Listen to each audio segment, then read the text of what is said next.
So hi! Welcome and welcome back to my YouTube channel, and for today's tutorial, ituturo ko sa inyo kung paano nga ba i-turn on ang professional mode sa ating Facebook Lite.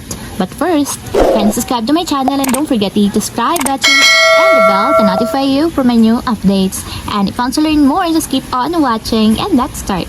So ayan guys, for today's video, i-open lang natin ang ating Facebook Lite application. Then pagka-open, mula dito sa newsfeed guys, itap nyo lang yung 3 horizontal lines na nandito sa upper right corner. And then after nyan, tap natin yung ating profile name or profile picture. So para mapunta tayo sa pinaka timeline or profile ng ating Facebook account. So mula dito sa timeline guys, hanapin nyo lang yung 3 horizontal dots na katabi ng edit profile. So ito lang yung itatap natin guys. And ayan, may magpa-pop up na mga options. So, hanapin nyo lang dito yung turn on professional mode. So, kapag nakita nyo na guys, itap na natin siya. And dito, lalabas yung turn on professional mode. So, tatap na natin dito is yung turn on. And then, i-continue lang natin siya guys. Tap natin yung continue.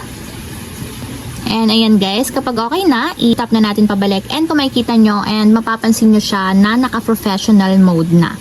So ganito yung itsura niya guys. So hindi naman siya nagkakalayo sa pinakang default na Facebook. So ang pinakaiba niya lang guys, medyo hawig siya ng mga Facebook page na style or setup ng mga buttons. Katulad nito, nandito yung followers niya and then nakikita yung following. So, andito yung mga friends.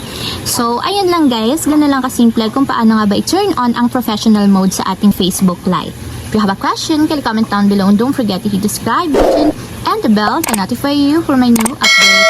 And thank you for watching!